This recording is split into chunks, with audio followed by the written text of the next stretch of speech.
A continuación, abordaremos los conceptos más importantes del trayecto 4, convergencia en transmedia y storytelling. En este espacio, vamos a abordar tres conceptos fundamentales: las estructuras narrativas, las narrativas transmedia y, como tal, el storytelling. Entonces, frente a las estructuras narrativas, vamos a hablar de la historia y el relato y las diferentes estructuras narrativas como tal que existen. Entonces, quiero iniciar con esta frase de Craig Davis. Hace cientos de miles de años, cuando el Homo sapiens aprendió a hablar, comenzó a reunirse alrededor de hogueras para contarse historias. Hace 80 años, cuando la radio era el último grito, hombres y mujeres se reunían alrededor de grandes receptores para oír historias. Hace 50 años, cuando los televisores eran una pequeña pantallita incrustada en una enorme caja, los vecinos se reunían para ver historias. Esta frase de Davis nos inculca mucho el tema de que es importante contar historias para impactar a la gente. Sí, es muy importante tener en cuenta que las historias han sido la forma como la humanidad ha podido recrear todo su trasegar a través de su existencia. Pasó cuando se contaban historias a través de las pinturas rupestres, cuando la imprenta y la escritura como tal y crearon o sea, definieron la historia y la prehistoria. Y bueno, como internet nos ha servido también para crear infinidad de historias de nuestro día a día como tal. Ahora, frente a la historia y el relato, es importante hacer una diferenciación entre uno y el otro. Una historia es cómo sucedieron los hechos como tal, objetivamente, independientemente de cómo se cuente. Y un relato es el modo como cada quien cuenta una historia. Es decir, que dependiendo de quién cuente la historia, puede relatarse en diferentes versiones, ¿sí? Es el caso específico del 6 y el 9, no sé, de la imagen, donde una persona está a un lado de la imagen y ve un 6 y la otra persona al otro lado de la imagen ve un 9, donde los dos relatos son ciertos. Entonces esa es como la gran diferencia. Entonces la historia, pues es, como decíamos, objetiva y el relato es subjetivo. Ahora, ¿cómo se estructuran las historias?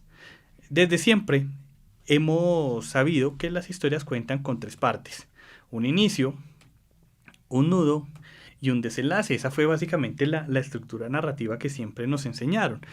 Pues más adelante se conoce como el planteamiento, la confrontación y la resolución, pero siempre se habla, tanto la estructura aristotélica como el paradigma de McKee, hablan de estos tres espacios, donde se encuentran ciertos puntos de giro que hacen la definición entre cada uno de estos actos, entre cada una de estas partes. Sin embargo, algunas personas, como por ejemplo Quentin Tarantino, han jugado con esta estructura narrativa cambiándola un poco, donde primero presentan una parte del nudo, otra parte del nudo, presentan una parte del inicio, otra parte del nudo, otra parte del inicio, otra parte del nudo y finalmente un desenlace.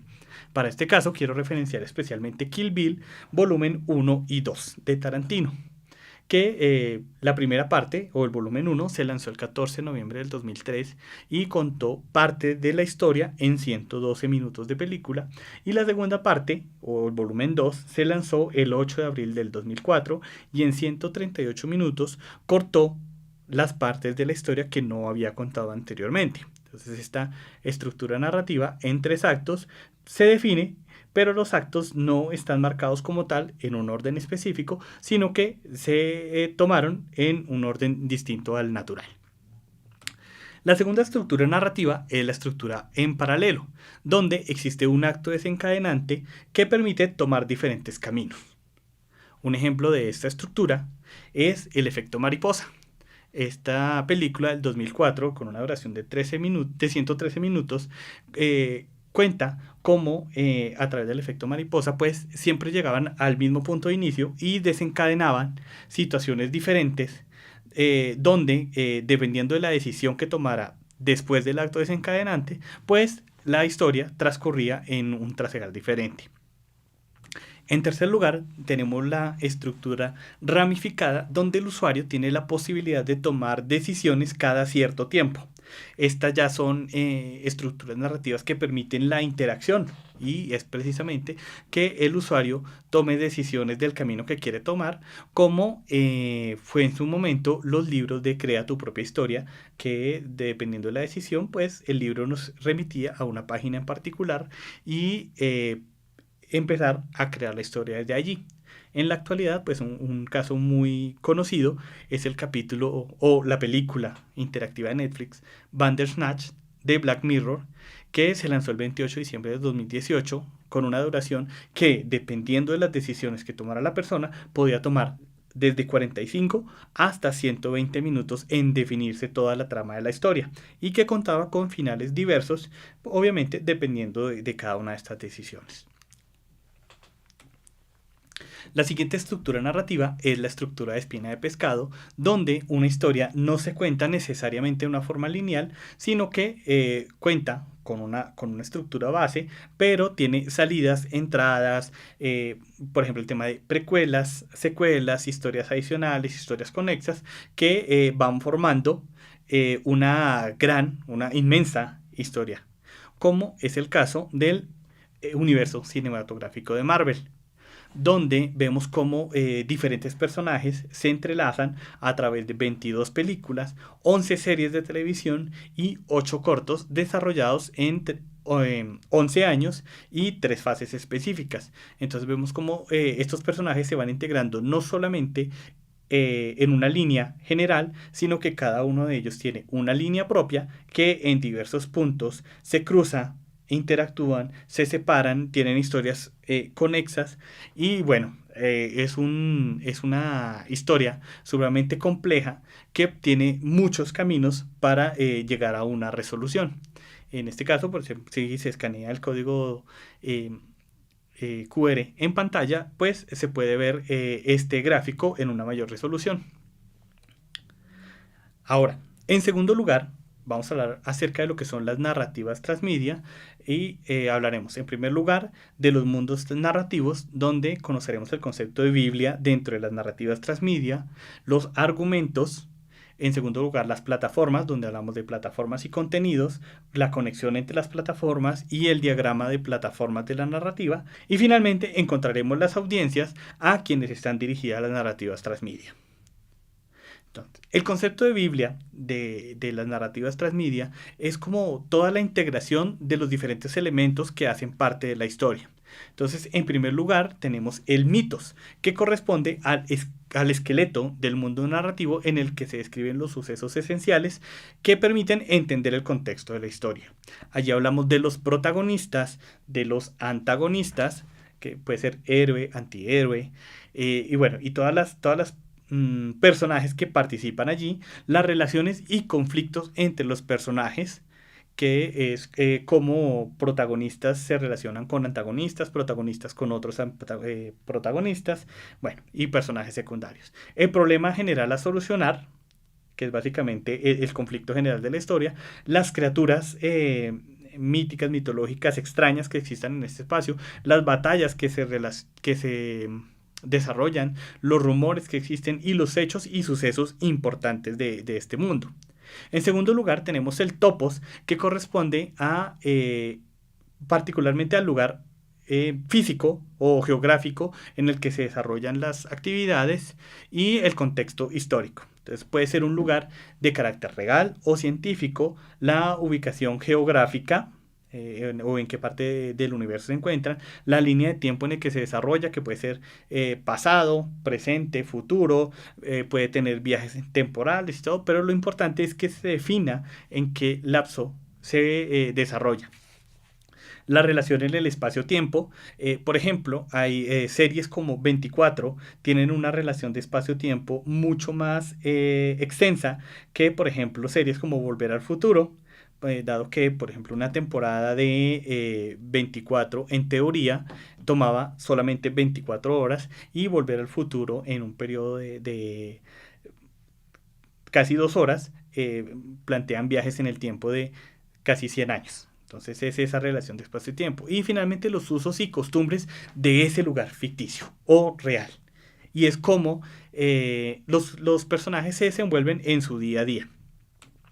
Finalmente tenemos el ethos, que corresponde a todo lo que son las reglas de la participación en el mundo narrativo, donde tenemos las reglas de juego, o sea, qué reglas rigen ese lugar. Por ejemplo, algo tan sencillo como en ese lugar la fuerza de gravedad es igual a la Tierra o no. Eso puede ser un factor importante porque puede definir si la persona está con los pies en la tierra o puede flotar, por ejemplo.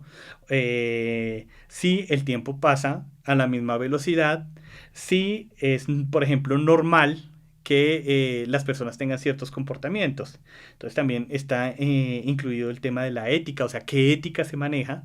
Por ejemplo, si se define que la ética del mundo narrativo es que los usuarios, que los personajes no tengan ética, pues esto puede influir en gran medida en el desarrollo de la historia.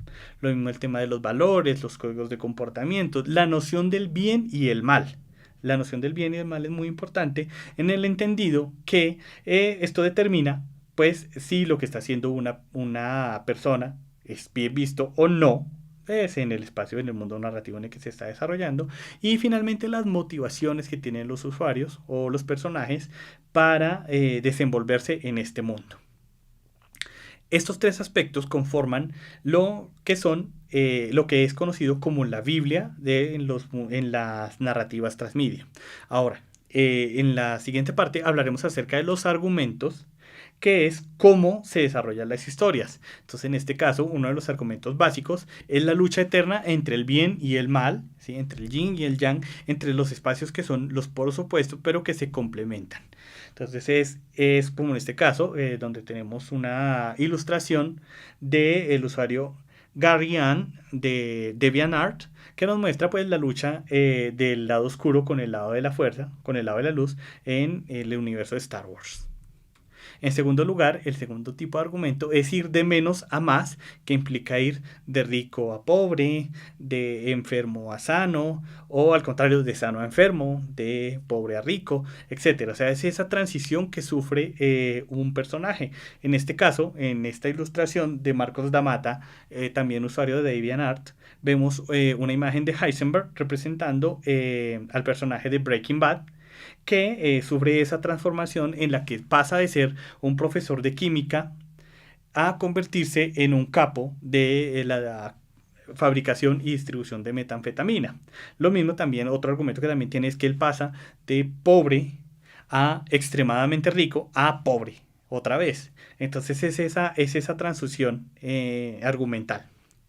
El tercer tipo de argumento es la búsqueda en la que el personaje y su escudero o su compañero tienen que emprender un camino para encontrar algo en particular. En este caso citamos al Señor de los Anillos con esta ilustración de Yad Makoto, que nos muestra en una imagen el camino que recorren Sam y Frodo en su camino al monte del destino para destruir el anillo. Entonces, esa búsqueda es ese camino que emprenden los personajes, pues como decía, para lograr algo. Finalmente, el cuarto argumento básico es el viaje y el retorno. Y esta imagen tomada de la película de Toy Story nos muestra o nos contextualiza un poco entre lo que es este viaje. Y es cuando el protagonista y su fiel escudero, su compañero, su equipo, tienen que hacer un viaje para regresar a su origen. Como en este caso, que Buzz y Woody tienen que recorrer un camino para volver con Andy. Entonces ese es el cuarto argumento. Ahora, encontramos, después de los argumentos, la selección de plataformas a través de la que se va a presentar nuestra historia. Entonces aquí los dividimos en 4 espacios. No se limita a estos espacios, pero tal vez son los más comunes. Entonces, en primer lugar, tenemos los medios digitales, donde encontramos páginas web, redes sociales, entornos web 2.0 como YouTube, Flickr, aplicaciones desarrolladas específicamente para la historia, campañas de email marketing, pauta digital como tal. Frente a los medios tradicionales, pues tenemos televisión, prensa, revistas, radios, material en punto de venta, cine, En tercer lugar, tenemos espacios físicos como publicidad exterior, locaciones específicas que se adecúen a la presentación de la historia, acciones tipo flash mob, que son como esas tomas en las que muchas personas se ponen de acuerdo para realizar una actividad en particular, mobiliario urbano e incluso la utilización de graffiti como técnica de expresión. Y finalmente tenemos las acciones BTL, que es el uso diferencial de medios digitales tradicionales y espacio físico con intervenciones que generen alto impacto. Un postulado acerca de las acciones BTL es que una acción BTL solamente puede ser una vez, porque una vez se ha realizado ya deja de ser BTL y se convierte en una acción ATL o una acción tradicional. Listo. Continuando con las plataformas y los contenidos, vamos a examinar las dos formas en las que se conectan las plataformas y los contenidos. Entonces, son dos formas en las que podemos conectar las plataformas y los contenidos. En primer lugar, la capacidad negativa. La capacidad negativa básicamente es yo conecto a la gente a través de lo que no le digo. ¿Sí? Generando la duda, generando la incertidumbre, generando el misterio para que la gente investigue. Entonces, por ejemplo, yo puedo tener una historia bastante interesante y a mis usuarios, a mi audiencia, yo puedo dejarles la inquietud de cómo fue que los personajes llegaron a ese punto de partida o qué pasó después de que se acabó la historia. ¿Sí? Entonces son referencias específicas que quedan inconclusas o que quedan abiertas para que la gente se tome como el trabajo de indagar qué está pasando y empiece a construir su propio mundo. Entonces, básicamente la capacidad negativa, como decía, es no decirle cosas al usuario para generarle esa intriga y esa necesidad de adquirir más información. Y en segundo lugar, la segunda forma de conexión son las pistas de migración. Y estas son señales específicas y muy claras, donde le decimos a la persona cómo continuar la historia. Como el caso que mencionaba hace un rato de los libros Construye tu propia historia, donde le decía, si tú quieres que el usuario haga esta acción A, ve a la página 10, si quieres que el usuario haga la acción B, ve a la página 50, son conexiones muy específicas, como cuando le decimos al usuario, si quieres más información, envíanos tu correo electrónico, si quieres más información, visita nuestra página web, si quieres más información, ve a la tienda física, si quieres más información, consulta nuestras redes sociales, etcétera. Entonces son acciones muy puntuales donde le decimos al usuario, oye, coge por este camino. Ahora, finalmente en este espacio hablamos del diagrama. El diagrama es una visualización de cómo mi plataforma principal se integra con todos los medios que yo haya definido para llevar a cabo la historia. Entonces, en este caso, por ejemplo, yo tengo que mi plataforma principal es la web, a través de la que voy a contar mi historia. Tengo redes sociales, donde tengo, en este caso, red 1, 2, 3, 4, de apoyo. Luego tengo otros medios digitales, por ejemplo puede ser una aplicación, una página de aterrizaje, etc. Tengo otros medios tradicionales, puede ser, e incluso interacción en espacio físico. Entonces este diagrama me permite ver cómo los conecto. Entonces yo digo, listo, yo tengo conexión de ida y vuelta entre la plataforma web y las redes sociales. Pero solamente tengo plataforma de ida entre el medio 1 y la plataforma web. E incluso también tengo solamente conexión de ida entre la plataforma web y el espacio físico. Entonces este diagrama me permite a mí visualizar integralmente mi estrategia y ver cómo, por un lado, voy a conectar al usuario. Ahora, en este espacio pues también se visualiza la capacidad negativa de las pistas de migración. La capacidad negativa está identificada con el cuadro amarillo y las pistas de migración con el cuadro azul. Esto quiere decir que dejé espacios, por ejemplo, inconclusos entre el medio 3 y la plataforma principal, y espacios muy bien identificados entre la página web donde le digo visita mis redes sociales y en las redes sociales donde le digo visita mi página web. Entonces esto me permite a mí saber cómo voy a conectar a todos mis usuarios con mi historia para que ellos mismos vayan contemplando y recreando su propia versión de la historia. Finalmente hablamos acerca de las audiencias.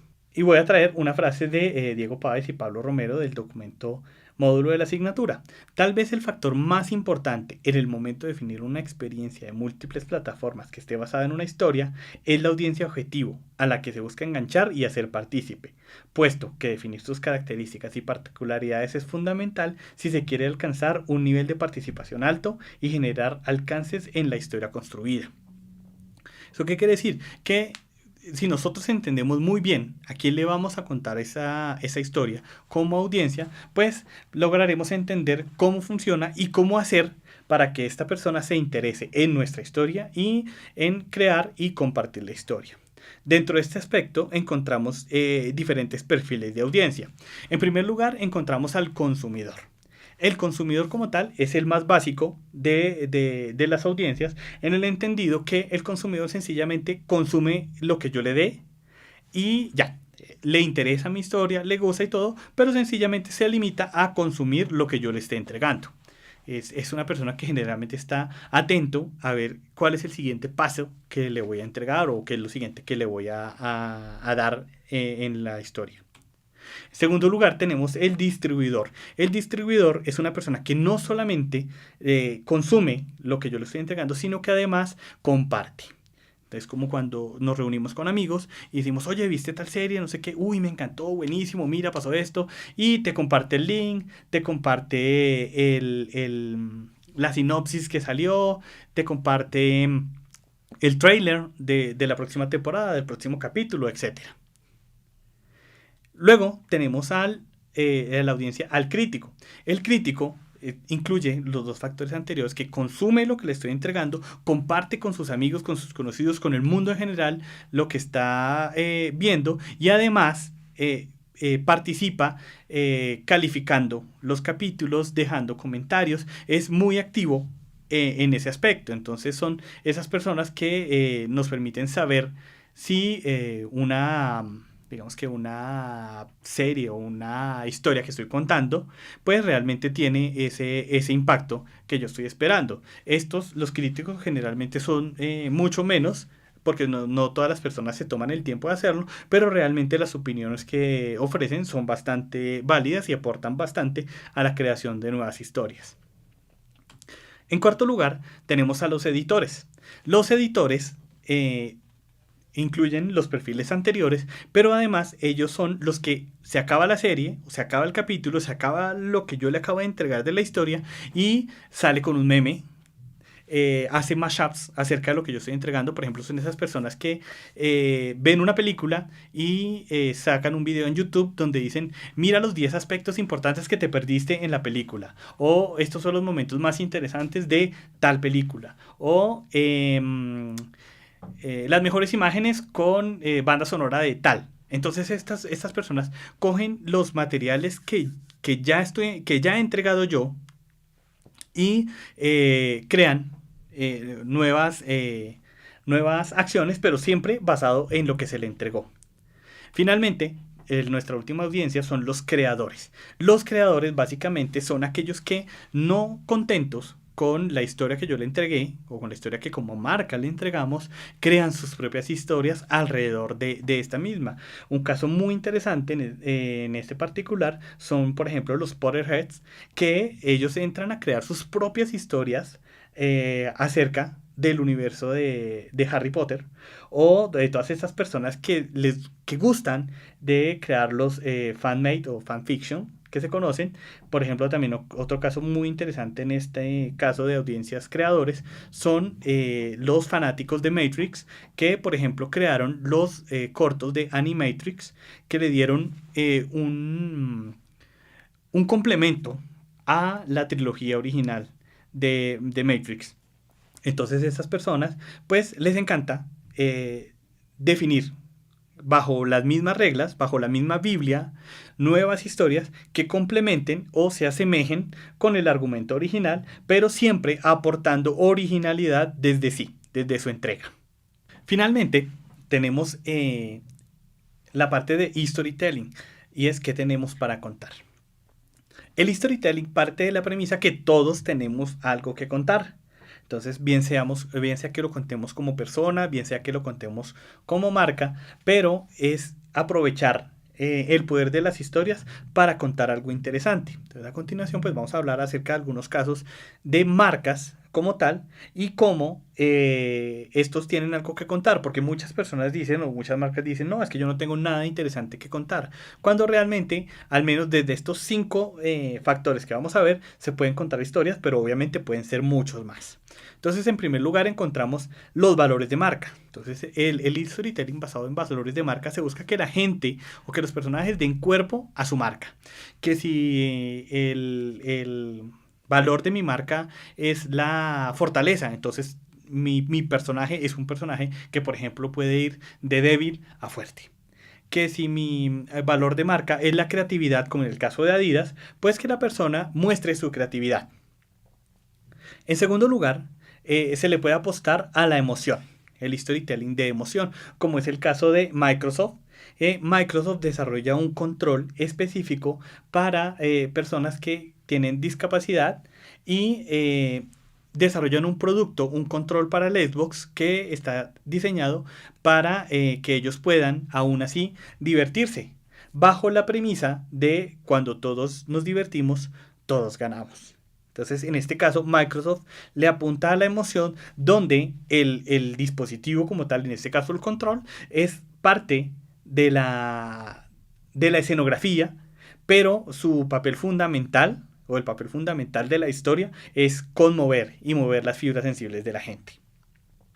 En tercer lugar, mostramos el día a día y es que la historia también puede estar muy ligada a cómo la persona utiliza el producto o el servicio en su día a día, como el caso de Uber y su comercial de Todo comienza con un nombre, donde sencillamente toda la historia muestra a la gente utilizando el servicio que provee Uber.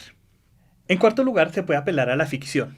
Y es donde se presenta a la marca como protagonista de la historia, pero en una historia que es completamente exagerada o digamos que en el marco de lo posible o imposible, ¿sí? Resalta los beneficios de la marca o sencillamente la pone en un contexto totalmente extraño, como es el caso de la presentación de Bud Light en el Super Bowl del 2019, que la presentan como un anuncio de la última temporada de Game of Thrones. Y finalmente, se puede hablar de la historia de la marca, como en el video de Producto Ramo, donde el storytelling lo que hace es narrar cómo la marca se convirtió en lo que es hoy en día. Entonces esta es otra forma de contar historias que apela un poco a la emoción, pero recurriendo específicamente a lo que son los propios recursos de la marca y de verdad cómo las marcas a través de los años van creando por sí mismas una historia. Bueno, en este espacio y en el descargable de la presentación se pueden ver los videos que están referenciados aquí, que por obvias razones y por el tema de derechos de autor no los podemos incluir dentro de este desarrollo. Bueno, como tal, este es el cierre de todos los conceptos de la asignatura de Convergencia en Publicidad Digital. Como vemos, este último espacio, las narrativas transmedia y storytelling, pues tienen un potencial bastante interesante donde, no, o sea, por un lado, la historia juega un papel muy importante y la forma como la contemos, pues también le aporta muchísimo al desarrollo. Entonces aquí este último capítulo nos permite a nosotros integrar todo eso que desarrollamos o todo eso que pudimos entender conceptualmente en los trayectos anteriores para el desarrollo de ideas bastante interesantes y con un marco estratégico pues bastante completo que nos permite llevar pues a un público mucho más específico, mucho más interesado y bueno, darle esa trascendencia y esa espectacularidad que esperamos que tenga nuestra marca, nuestro producto, nuestro servicio, nuestro proyecto. Entonces, bueno, muchísimas gracias por haber visto este video y vamos que nos falta el último impulso para terminar este trayecto.